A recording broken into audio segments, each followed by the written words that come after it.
So I'm going to read my book, too. Came out in February, and the paperback is coming out in February. Please take note. And it is a memoir, not a fictionalized one, and it is called, I should have done that, called Waiting for Daisy, a tale of 2 continents, 3 religions, 5 infertility doctors, an Oscar and atomic bomb, a romantic night, and 1 woman's quest to become a mother.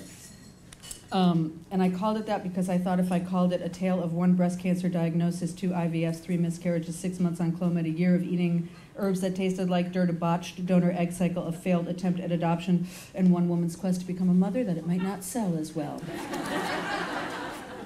So this little piece takes place right when, at the beginning of the book, and my husband Stephen and I have wiffle-waffled, mostly I have wiffled-waffled about whether I wanted to have children or not. And finally we decided that we did want to try to have a baby, and I immediately got breast cancer. And so then it was treated and dispatched with, and now we have been given the go-ahead to try. And I think the only other things you need to know for this section are that my husband is, yes, I'm almost 46 years old. Here are my reading glasses. My husband is a filmmaker, and he's Japanese-American. I married a man who is far better looking than I. It's not that I'm a candidate for a dogfight exactly, but no one's ever going to confuse me with Heidi Klum. Stephen, meanwhile, was plastered on billboards all over America as part of a Gap campaign, the one that featured artsy types who embodied cool. At a screening of one of his films at the Smithsonian, a young woman bustled up to say that the ladies of Harvard's Asian Pacific American Law Students Association had hung his picture in their office for inspiration. "Hi," I said brightly, cutting in front of him.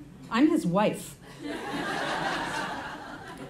He is largely indifferent to such flattery. Having lived with it all his life, he understands the power of beauty, the privilege it confers, and he understands its limits. Still, I've often marveled at the idea that he was handsome in junior high, a time when my acne was blessedly obscured by the twin glares of my braces and glasses. On our 3rd date, I showed Stephen a snapshot of me in college, zaftig in a peasant skirt and my boyfriend's ill-fitting crewneck sweater, my hair cut to resemble a Semitic cotton ball. It was part of what made him fall in love with me. "I thought it was brave of you to show me something that embarrassing," he said later. Brave and kind of pathetic. There's only one thing about me that anyone has ever considered gorgeous. 3 different gynecologists have, upon intimate examination, invoked that word to describe my cervical mucus. I would have no trouble getting pregnant, they always informed me. I didn't know at the time nor much care what cervical mucus was, but I would blush modestly anyway, not that they could see from their vantage point. I had reason then to think that conception would be a snap. My gorgeous mucus would assure it. Besides, I deserved something to go smoothly with my body. It would be a way to rebalance the scales of fate after cancer treatment. And so we began to try.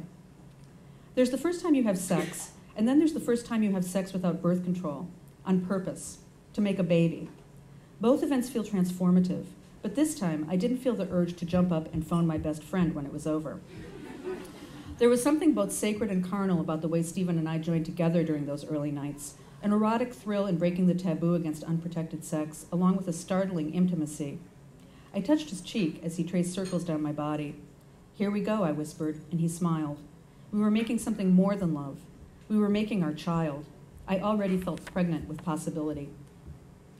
3 months went by. Not a long time, but I've always trended toward the anxious. I'd also known a number of couples who had difficulty conceiving. A friend suggested the book Taking Charge of Your Fertility. Taking charge, she was speaking my language. The book explained that a woman doesn't necessarily ovulate on the 14th day of her cycle. You might ovulate on the 12th or the 20th. When you do, the egg lives 24 hours max, but sperm can lounge around in your body for up to 5 days. It's strategic, then, to have a lot of sex before you ovulate, so the guys are up there, ready and waiting when the ball drops. Doing it after ovulation, or even during, may be too late. What's more, there are signs that a woman's critical time is nigh. That cervical mucus my doctor swooned over, it miraculously transforms in the days before ovulation to a clear come-hither liquid, similar to semen, that helps speed sperm to egg. I'd had my period for almost a quarter of a century. During college, I lay on a dormitory floor with a bunch of other women, empowering ourselves by looking up our yin-yangs with plastic specula and hand mirrors. I thought I knew the facts of life, yet I didn't know any of this. So I began to take charge. I popped a thermometer into my mouth every morning before so much as kissing Stephen hello. I plotted my temperature on a graph I'd Xeroxed from the book, carefully connected it to the dots of previous days, and pored over the results like they were rune stones. Had the temperature gone up more than 0.2 of a point since the day before? Had it stayed up for 3 days, indicating that I'd ovulated and the procreative window had slammed shut? I spent an enormous amount of time in the bathroom poking my fingers up my vagina. Was my cervix open and low? High and closed? Was that even my cervix? Was my fluid, as taking charge referred to it, so much more genial than mucus? Sticky, creamy, the coveted clear and stretchy? Most of the time it looked to me like gunk. I peed on ovulation predictor sticks, but couldn't tell when the second line was the precise shade of magenta as the first. Sometimes, to be sure, I'd go through several sticks a day. I quit drinking coffee, though I'd never drunk more than 2 cups a day, and substituted 2 teaspoons of Robitussin each morning. Its main ingredient thins and loosens mucus in the lungs, and although there's no actual evidence, it's thought to work similar juju further south. Meanwhile, taking charge warned that lubricants, including saliva, could kill sperm, so I tossed out the Astroglide and forswore oral sex. If the going got tough, I squirted warm... Yeah, I squirted... So what? I squirted warm egg white, another of Seaman's cousins, inside me with a turkey baster. To add to the fun, I limited us to the missionary position, which according to the book was the most gravitationally correct. What do you got to say about that, honey? There's no point in trying if we're doing it at the wrong time, I said without looking. I'm sorry, I skipped a paragraph because I was ad-libbing. You're turning this into a military maneuver, Stephen groused one morning as I studied my charts. He glanced at his wrist like he was synchronizing a watch. Operation Baby. There's no point in trying if we're doing it at the wrong time, I said without looking up. But you don't have to be so clinical about it. It's bad karma to try to create a child this way. It won't work. That's ridiculous, I lectured. Pregnancy was a scientific equation, sperm and egg. It was a matter of timing. Enjoying the process would be nice, but it wasn't essential. I'm 36 years old, I said. We can be romantic the rest of the month. My friend Diane places a symbol of what she calls her heart's desire on her bedside table.